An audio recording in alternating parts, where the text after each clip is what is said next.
Assalamualaikum warahmatullahi wabarakatuh. Ila khadratin Nabil Mustafa Rasulillah sallallahu alaihi wasallam alaihi wa alihi minal anbiya wal mursalin wal awliya wa syuhada wa syuhalikin wal malaikatil muqarrabin khususan musannaf tanggal kitab Syekh Muhammad bin Muhammad bin Muhammad Al-Ghazali At-Tusi wa kusyana Laumul Fatihah. A'udzu billahi minasyaitonir rajim. Bismillahirrahmanirrahim. Alhamdulillahi rabbil alamin arrahmanir rahim maliki yaumiddin. Iyyaka na'budu wa iyyaka nasta'in ihdinas siratal mustaqim. Shiratal ladzina an'amta 'alaihim ghairil maghdubi 'alaihim waladdallin. Bismillahirrahmanirrahim. Wala musannaf rahimakumullah wa nafa'ana bihi wa bi ulumi fi darini ya rabbal alamin. Rabbi shrah li sadri wa yassir li amri wahlul 'uqdatam min lisani yafqahu qawli. Amin. Qala musannaf rahimakumullah wa nafa'ana bihi wa bi ulumihi fi darini amin ya rabbal alamin.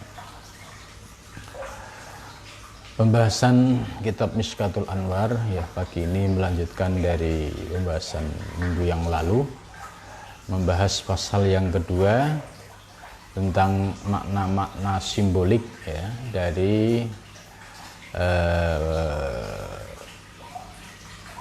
simbol-simbol yang digunakan oleh Imam Ghazali, karena Imam Ghazali menggunakan kata miskah ya. Miskah itu maknanya adalah lampu atau lampion. Kemudian lampion ini atau lampu ini tentu ada perangkat lain yang mendukungnya sehingga keluarlah api yang bisa mengeluarkan cahaya gitu. Jadi pendekatan yang digunakan oleh Imam Ghazali ini mengutip ya dalam ayat di surat An-Nur ya, fiha kamiskatin fiha misbah al misbahu fi zujajah al zujajatu ka'anha kawkabun duriyun yuqadu min syajaratin mubarakatin al ayah itu. Kemudian pagi ini kita akan membahas al-awwal fi sirri tamsil wa manhajihi.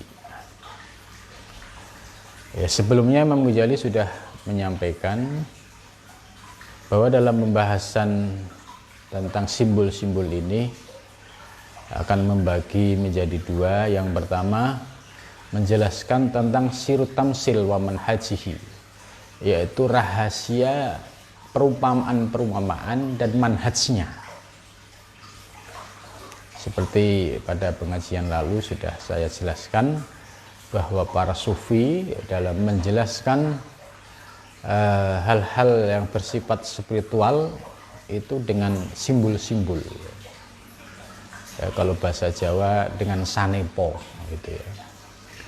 Nah, dalam memahami sanepo atau simbol-simbol ini tergantung dari kedalaman oleh pembacanya untuk menggali makna yang ada di dalamnya. Kalau orang yang tidak memahami makna kedalaman simbol, ya dianggap biasa-biasa saja.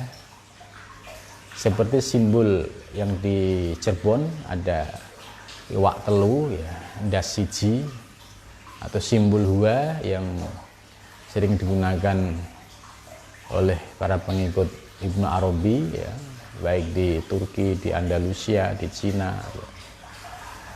Ya. Itu memiliki makna-makna simbolik yang sangat mendalam bagi yang paham.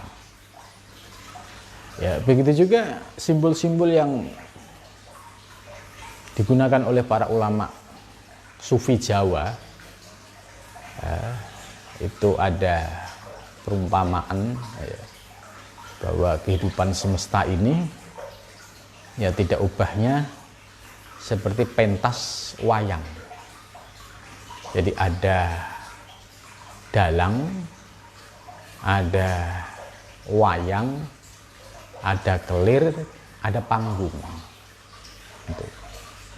Di dalam alam semesta ini ya ada dalangnya, penggerak utama. Apapun lakon wayang di dunia perwayangan itu ya tergantung dari kehendak dalang. Itu hakikatnya alam semesta juga sama. Wayang-wayang yang ada di dunia ini ya tergantung dari dalang. Al-Muharik al-Hakiki, penggerak utama ya, di alam semesta ini ya huwa, yaitu Allah. Itu salah satu contoh bahwa simbol-simbol itu memiliki kedalaman makna. Maka Imam Ghazali akan membahas sirit tamsil wa manhajihi, yaitu rahasia dari perumpamaan-perumpamaan dan manhajnya. Kemudian yang kedua, Imam Ghazali akan membahas tentang tobaqat arwahitini al-basyariyah, tingkatan ruh yang berasal dari at-tinih al-basyariyah, yaitu yang berasal dari unsur-unsur fisik yang basyari ya, itu nanti akan dibahas juga oleh Imam Ghazali. Maka pembahasan yang pertama ini al-awwal fi sirri tamsil wan manhajihi. Aduh. Maka dengan mengkaji miskah ini sesungguhnya kita akan punya perangkat keilmuan ya. Karena untuk memahami simbol-simbol ya sufistik ini Imam Ghazali sudah memiliki metodologi manhaj gitu tadi. Iklam ketahuilah anal alama ya, ini kalimatnya bisa memiliki banyak penafsiran karena kalimat Arab ini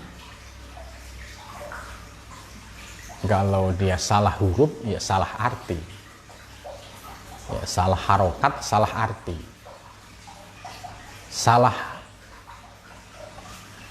teks ya bisa salah konteks gitu. Seperti ini annal alam, ini bisa dibaca annal alima ya karena kayak isim fa'il al alim alimahni ya. Ini kalau nggak paham konstruksi pembahasan yang dibahas oleh Imam Ghazali ya orang akan baca annal alima, sesungguhnya orang yang alim, alimani itu ada dua orang alim ya. Ini kalau dibaca, jadi teksnya ini punya banyak kesamaan. Nah, yang dimaksud oleh Imam Ghazali ini karena kita membahas tentang alam semesta. Jadi alam semesta sebagai alamun kabir, makrokosmos, dan juga diri kita itu sebagai alam songgir atau disebut mikrokosmos. Karena ini membahas masalah ketuhanan ya, tingkat tinggi. Itu objeknya adalah alam. Maka annal alam, sesungguhnya alam, alamani itu ada dua alam. Yang pertama rohani yun, bersifat rohani, wa jasmaniyun dan jasmani. Nah, jadi pembagian alam oleh Imam Ghazali itu dibagi menjadi dua, dan nanti banyak muncul istilah-istilah lain gitu. Maka dalam hal ini Ibnu Arabi dalam kitab Fususul Hikam itu sudah memberikan isyarat bahwa pengetahuan-pengetahuan rohaniah itu kalau didefinisikan atau dibuatkan istilah-istilah, itu istilah dan definisi tidak akan mampu menampungnya gitu. Maka akan muncul ragam istilah, ragam makna, ragam definisi. Gitu. Ini bisa dilihat dalam kalimat ini. Menurut Imam Ghazali bahwa alam dibagi menjadi dua, alam rohani dan alam jasmani. Ya. Kita buktikan apakah teori ini benar. Kalau kita ya pasti benar. Cuma nalar kita ini supaya bisa nyambung, bisa memahami, ya perlu pendekatan rasional. Gitu. Jasmani itu alam yang fisik. Kalau terkait dengan makrokosmos, alam semesta, ya, bahwa alam semesta yang ada di dunia saat ini, ya, ada bumi, ada bulan, ada bintang, ya, dan galaksi-galaksi lain, itu adalah termasuk jasmani, fisik. Nah, terus ke dalam diri kita, wujud diri kita yang nampak bentuknya, rupa, warnanya, itu juga disebut jasmani. Kenapa? Physically, ya, nyata bentuk fisiknya. Nah, ini kalau digali lagi kedalamannya, jasmani ini dulunya dari mana, gitu kan? Akhirnya kita meriwen, oh iya, dulu ya seseorang hidup itu sekarang mungkin sudah masuk usia dewasa, dulunya dari remaja, anak-anak, bayi, terus dulunya berada di alam rahim seorang ibu selama 9 bulan, dulunya ya, berasal dari sperma, dulunya ya, berasal dari intisari makanan. Dicek lagi unsurnya, unsur zatnya, ada air, api, angin, tanah. Gitu. Jadi unsur fisik kita kalau dilacak, itu ya akhirnya ketemu bahwa unsur fisik kita itu dari air, api, angin, tanah. Itu zat fisiknya. Lah, kalau zat fisik tok ya wujudnya kulit, ya, tulang, daging, wujud ini karena dari unsur saripati tanah tadi kemudian berproses, ya, berproses. Yang siapa yang memproses? Ya Allah. Kemudian sampai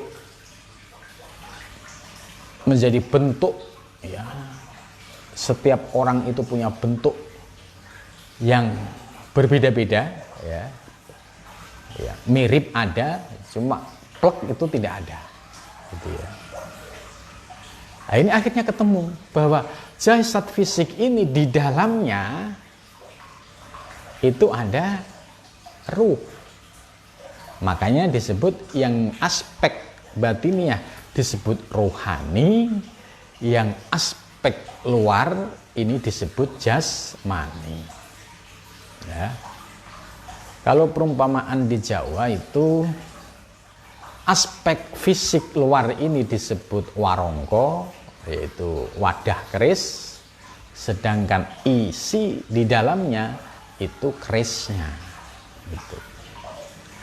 Maka dengan penggalian diri akhirnya ketemu, oh iya, ternyata saya ini ada aspek jasmani, fisik, dan aspek rohani. Dengan dibuktikan tadi, ya, dulu kita, sekarang ini kita ada, ternyata dulu mundur ke belakang, kita dari anak-anak, dari bayi, kemudian mundur lagi. Dulu kita pernah di rahim ibu 9 bulan lebih dikit, ya. Terus dulunya lagi dari sperma, dulunya lagi dari saripati tanah, ya. Kemudian ditempatkan di tulang sulbi, ya. Kemudian dilacak lagi, dulunya ruh kita ini ada di alam arwah gitu. Jadi ruh kita sebelum masuk ke wujud fisik ini tuh sudah terlebih dahulu diciptakan oleh Allah, yaitu berada di alam arwah.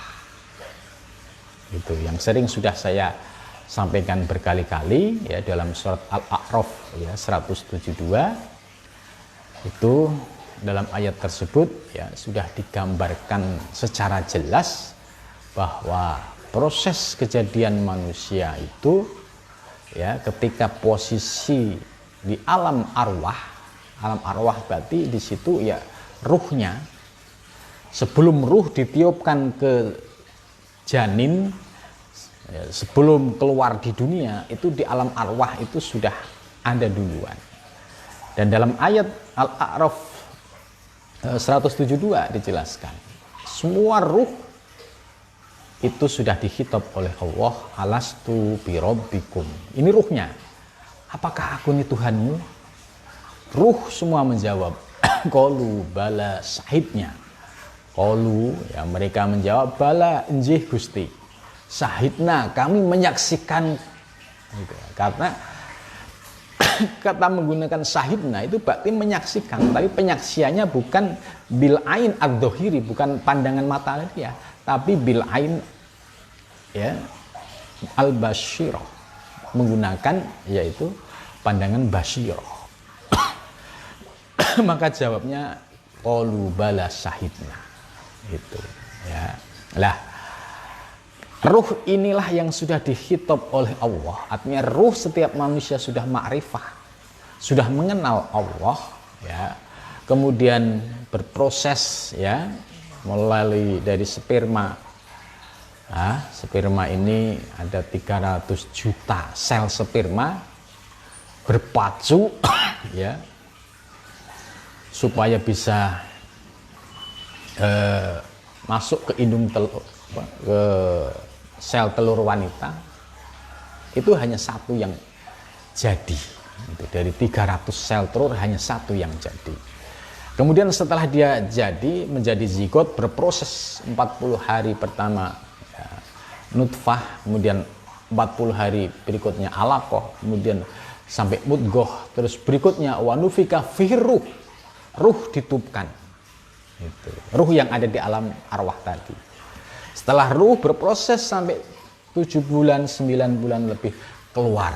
Jadilah wujud kita yang di dalam Al-Quran disebut fi ahsani takwim, yaitu wujud yang sebaik-baik rupa bentuk. Itu. Jadi aspek lahirnya ada telinga, ada mata, ada tangan. Nah, itu sudah fi ahsani takwim. Tapi jangan lupa di aspek batinnya itu ada ruh. Itu. Nah, ruh ini menghidupkan seluruh struktur sel dalam diri, dalam jasad manusia. Itu. Ruh diambil oleh Allah. Mata tidak berfungsi bisa melihat, telinga tidak bisa berfungsi mendengar, mulut tidak bisa berbunyi untuk bicara. Semua terdiam karena ruh sudah keluar dari jasad, karena keris sudah keluar dari warongko. Gitu. Nah, ini jadi Imam Ghazali ya memberikan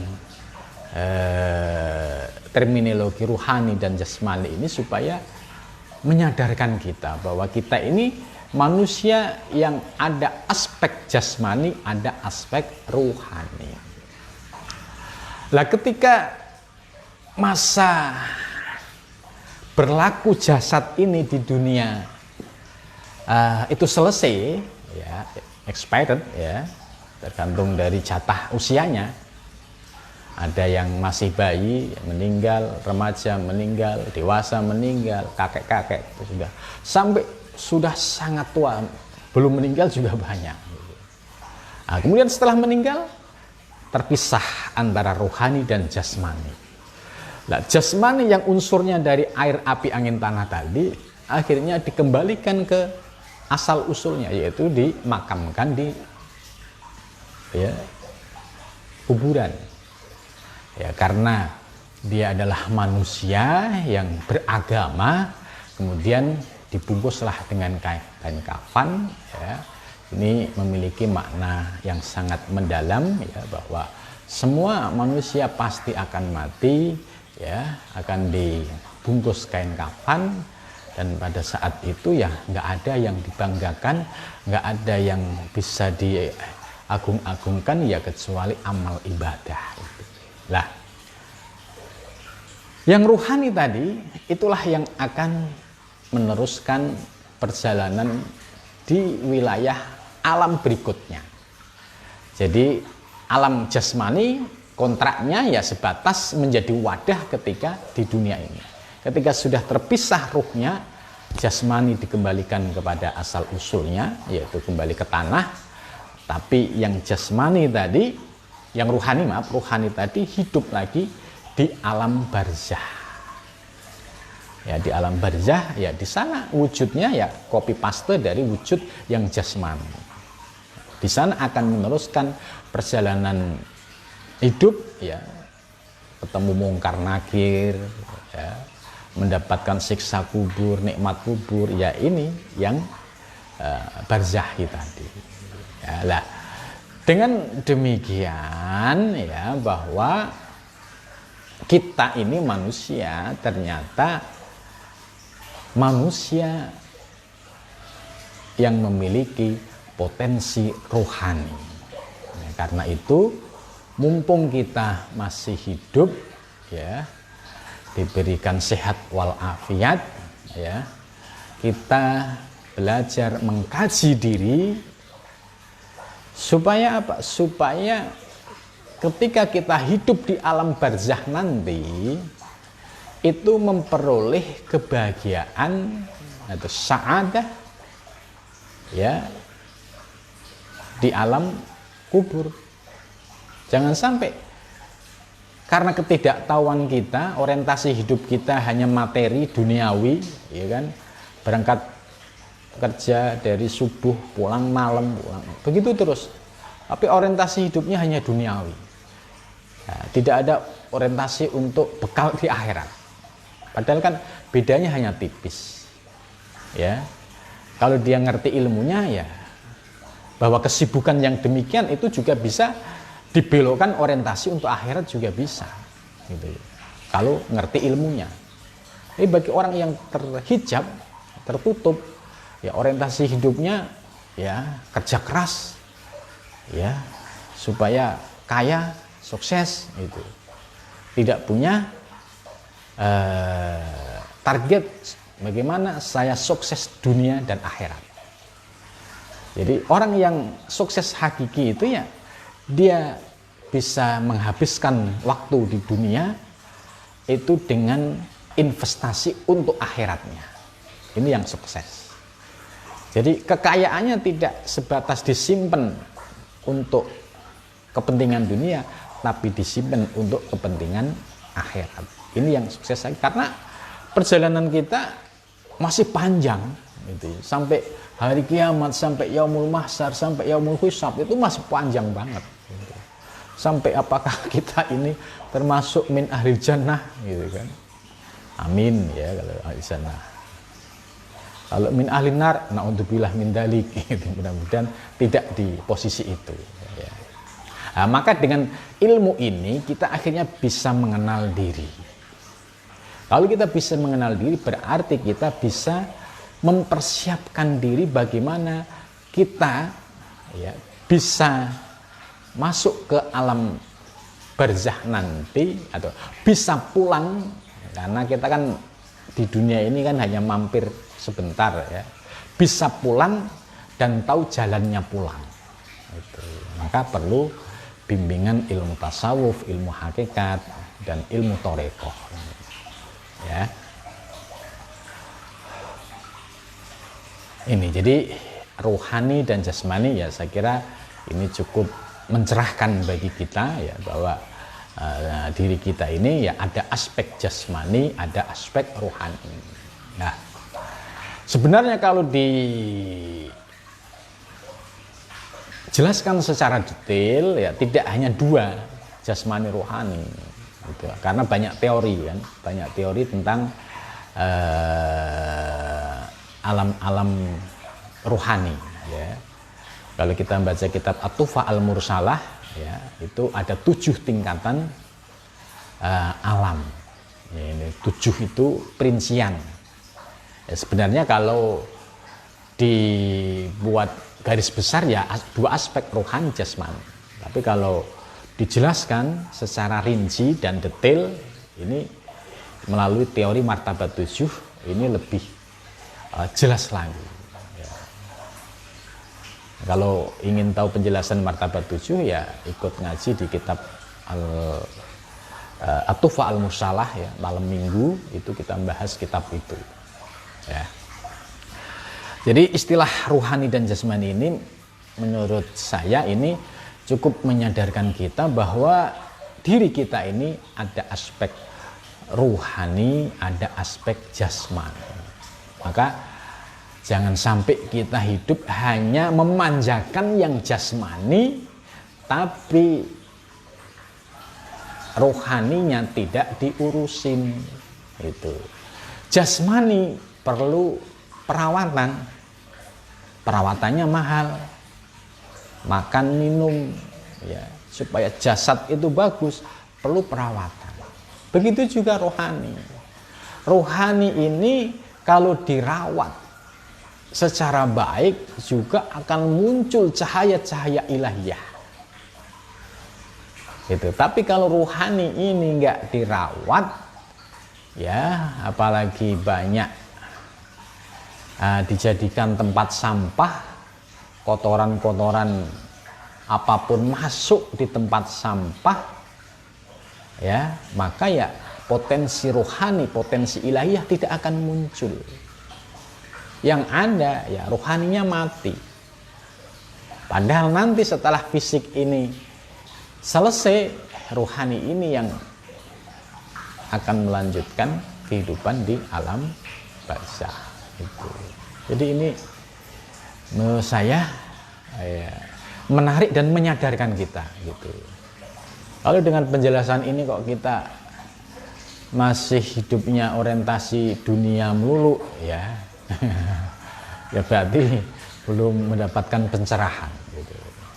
Tapi kalau dengan penjelasan ini kemudian muncul kesadaran untuk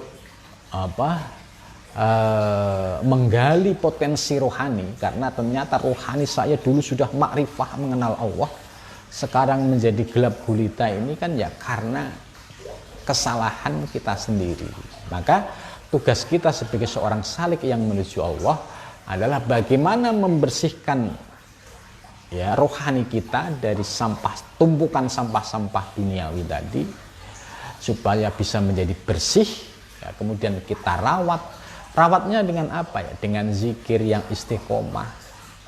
Ya, bagaimana untuk membersihkan, memungut kotoran-kotoran duniawi tadi?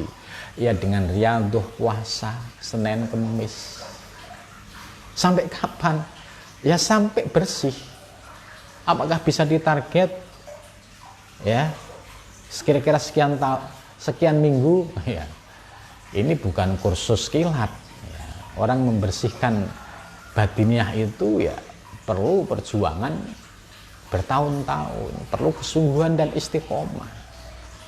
Kalau ada yang menawarkan kursus kilat ya, menuju ma'rifah ya, ini menurut saya ya tidak segampang itu ya, karena buktinya ya ulama-ulama besar, sufi-sufi besar termasuk Rasulullah SAW sendiri sudah mencontohkan. Beliau sebelum diangkat menjadi nabi 15 tahun kholwat. Kholwat itu beliau dalam rangka untuk tazkiyatun nufus, membersihkan jiwanya. Sekalipun Rasulullah sudah bersih suci karena beliau maksum. Tapi kenapa Rasulullah melakukan demikian? Supaya menjadi uswah bagi umat-umatnya. Untuk bersih lahir batin perlu perjuangan, perlu riyadhah mujahadah secara nyata. Itu tidak cukup dengan teori ilmu kemudian kita menjadi bersih, tidak gitu. Tapi perlu ilmu oke, praktek amaliyah juga oke. Sehingga nanti baru keluarlah cahaya-cahaya rohani, cahaya-cahaya kemakrifahan, cahaya-cahaya rahasia ketuhanan itu akan muncul dalam diri kita. Ya. Wa in syi'ta, dan jika kamu wa in syi'tu, dan jika aku ingin, kultu, aku berkata, hisyun wa akliyun, itu. Jadi Imam Ghazali pertama tadi menggunakan istilah rohani dan jasmani dengan penjelasan yang gamblang seperti itu tadi, ya. Kemudian berikutnya, jika aku ingin berkata pakai istilah hissi wa akli, ya enggak, ya bisa juga. Tapi dipandang dari sudut mana dulu? Hissi dan akli berarti ini ya dilihat dari wujud pandangan mata lahiriah. Hissi itu kan yang bisa dilihat secara nyata, bisa diraba, itu hissi. Ya, gitu. Seperti apa? Lihat benda-benda yang ada di sekeliling kita, itu hissi. Makanya alam semesta yang nampak itu hissi. Sebab apa? Bisa dilihat wujudnya dan bisa diraba. Ya, ini istilah lain. Makanya saya kasih judul ya beberapa terminologi sofistik gitu ya. Gitu.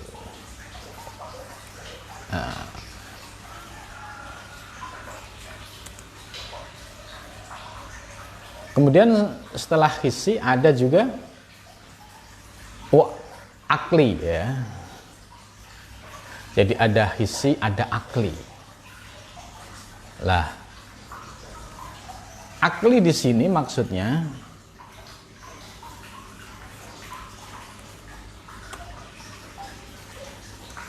ya, akli di sini maksudnya bukan berarti akal. Yang dimaksud akal rasional itu tidak.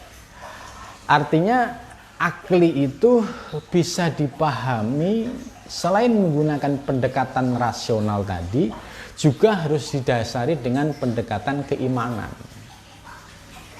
Seperti orang ateis itu menggunakan pendekatan akli tok, akal murni. Sehingga dia karena tidak melihat wujud Tuhan, dia nggak percaya ada Tuhan. Tuhan tidak ada, maka jadilah ateis. Tapi kita bisa menggunakan akli yang didasari dengan keimanan.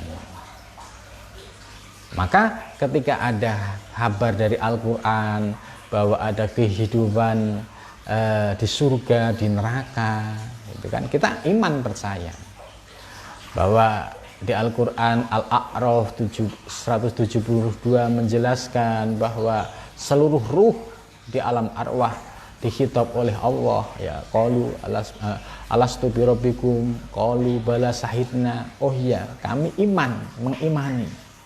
Karena ini sumbernya dari Al-Quran, firman Allah.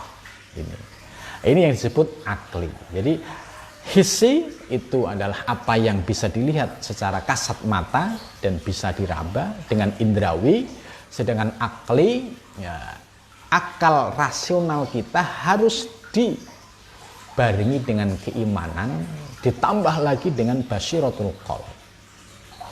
Itu sehingga kalau orang yang sudah merasakan langsung pengalaman-pengalaman rohani, ya, itu baru dia merasakan, oh iya ternyata ya, kita ini di alam dunia, tapi terkadang kita bisa merasakan ada di alam lain.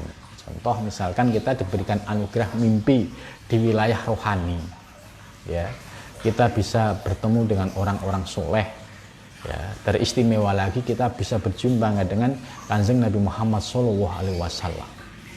Nah, ini ada nyata. Ini adanya di mana? Ya di alam rohani atau di alam. Nah, ini bagi orang yang sudah merasakan itu, ya, akli yang didasari dengan basyiratul qalbi. Gitu. Maka penggunaan istilah hissi dan akli, oke, nggak ada masalah, tapi dengan penjelasan dari aspek tadi itu, kasat mata, indrawi, dan akli yang didasari dengan keimanan sehingga muncul basyirah. Gitu. Dia merasakan. Kalau ada cerita Al-Quran tentang surga dan neraka, oh iya, saya pernah diberikan anugerah mimpi keindahan surga. Gitu. Oh iya, misalkan bahwa Kanjeng Nabi pernah ngendiko, barang siapa yang melihatku, ya, maka dia sesungguhnya melihatku dan setan tidak akan bisa menyerupaiku. Ini hadis Nabi. Oh iya, ternyata suatu ketika mendapatkan anugerah itu. Jadi semakin yakin. Itu.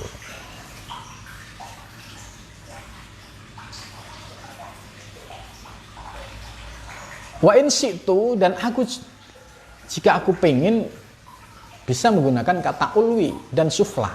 Nah, ulwi itu adalah alam yang high class, tinggi, ya, karena dia memiliki aspek ruhani tadi, ulwi. Sedangkan sufla itu adalah tingkatan alam yang rendah. Dunia ini fisik. Maka di sini bisa dilihat kalau orientasi orang kok hanya duniawi, ya.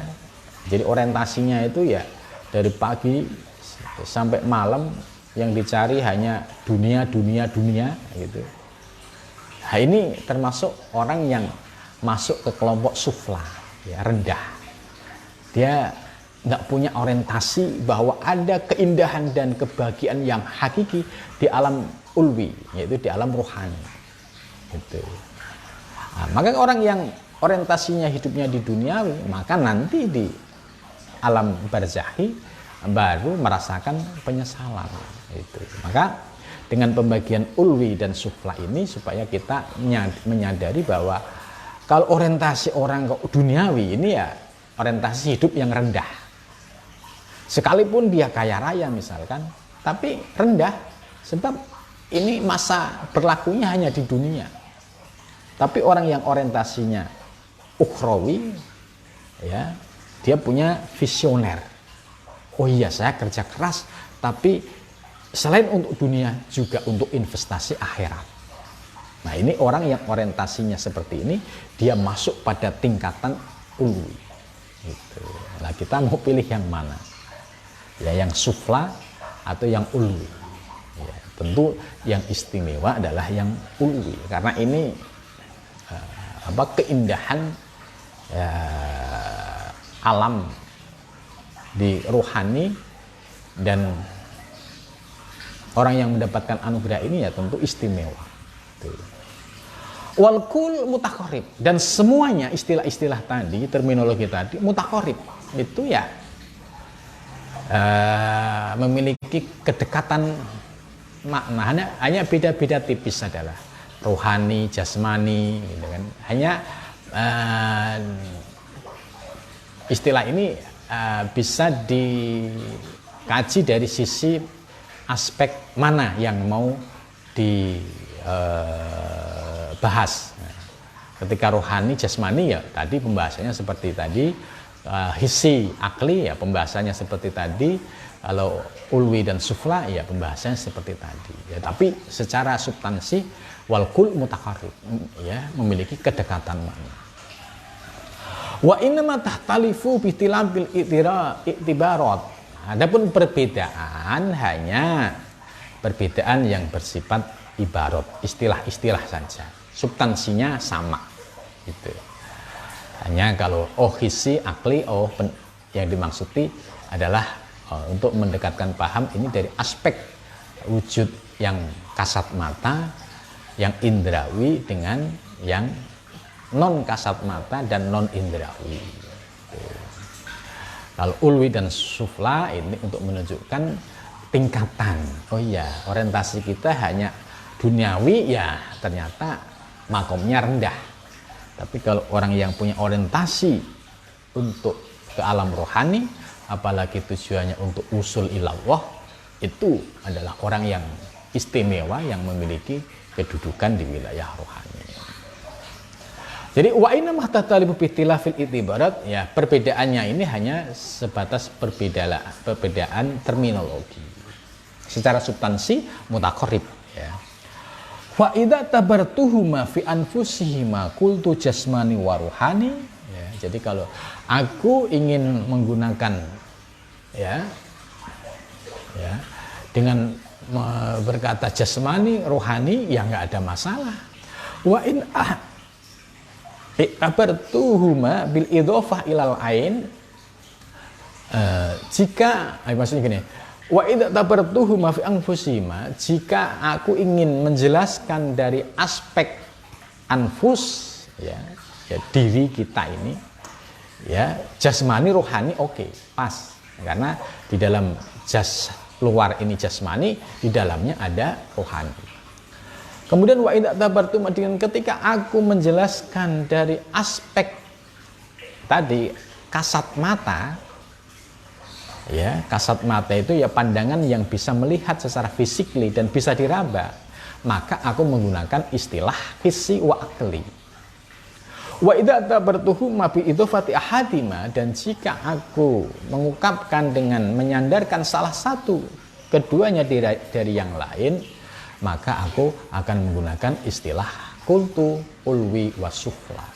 Ini kalau untuk pengen tahu kelas kualitasnya itu mana antara dua. Oh iya, ada sufla, ada ulwi. Gitu. Warubama samaitu ahadahuma al limal mulki wasyahada. Dan terkadang aku sebut ya salah satu dari keduanya itu dengan istilah alamul mulki wasyahada, yaitu alam kerajaan wasyahadah dan alam nyata. Wal akhar, dan disebut yang lain alamul ghaib wal malakut, dengan istilah alam ghaib dan alam malakut. Alam ghaib ya alam yang tidak nampak secara fisik, wal malakut ya alam ruhani. Jadi ini istilah-istilah ini ya beragam istilah, tapi memiliki substansi yang sama. Wa man nadhara ilal haqaiq, dan barang siapa nadhara melihat ilal haqaiqi, kepada hakikat ya, substansi ya, minal alfat, dari beberapa lafaz, rubbama takhayyara inda kasratil alfat takhayyala kasratul ma'ad. Maksudnya kalau kita melihat dari sisi substansi ya, dari kalimat-kalimat tersebut, maka ketika banyak lafaz itu juga akan menimbulkan banyaknya pengertian tadi. Ya, tadi sudah saya jelaskan hissi dan akli, jasmani, rohani, sufla dan ulwi, itu semua dengan istilah-istilah tersebut itu ternyata punya sudut pandang yang berbeda-beda ya dari istilah-istilah tersebut. Contoh tadi jasmani rohani ya kalau dipandang dari aspek wujud fisik kita. Hissi dan akli kalau dipandang dari aspek penglihatan kasat mata. Disebut ulwi dan sufla dilihat dari aspek kualitas itu. Jadi banyaknya lafaz itu pun juga bisa mendatangkan banyaknya makna. Walladzi tankasifu lahul haqaiq, adapun orang yang telah terbuka dari sisi hakikat ya, adapun orang yang terbuka ya dalam memahami hakikat, yaj'al ma'ani, dia akan menjadikan al-ma'ani, makna-makna itu sebagai aslan pokok ya. Wal alfat, dan bermula lafat, istilah-istilah tadi, terminologi tabian itu ngikut ya. Jadi maksudnya kalau orang yang sudah terbuka kasyaf dalam ilmu hakikat itu ya akan menjadikan substansi ini sebagai pokoknya. Sedangkan istilah-istilah terminologi itu ngikut saja. Gitu. Hanya tentu dengan ragam istilah tadi ada perbedaan tipis-tipis lah. Gitu. Tapi secara substansi sama. Wa amru dhaif bil aksi, dan perkara yang lemah dengan kebalikannya id yatlubul haqaiq minal alfaz, ketika dia mencari hakikat di balik lafaz. Wa ilal fariqaini, dan kepada dua bagian ya, al isyaratu isyarah bi qaulihi ta'ala, dengan firman Allah Ta'ala, afaman yamsi muqibban ala wajhihi ahda amman yamsi sawiyan ala siratim mustaqim. Gitu maksudnya.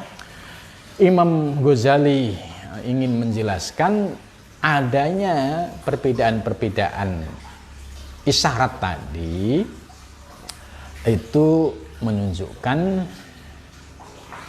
diperkuat dengan firman Allah ya yang berbunyi afamayamsi mukiban, apakah orang yang berjalan mukiban dalam keadaan telungkup ala wajihi, atas wajahnya, ahda, dia lebih mendapatkan petunjuk, aman yamsi, daripada orang yamsi yang berjalan sawian ya, dalam keadaan tegak, ila siratim mustaqim, kepada jalan yang lurus.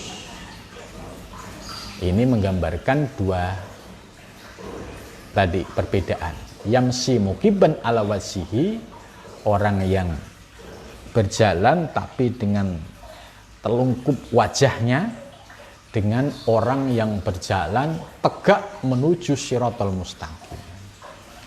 Ini ya sebuah istifham ingkari yang maksudnya ya bahwa kalau kita berdiri tegak ila sirati mustaqim, berarti pemahaman ilmu kita itu ya pada pemahaman yang lurus. Sedangkan yamsi mukiban ala wajhihi itu ya orang yang ya tertelungkup wajahnya, bagaimana dia bisa melihat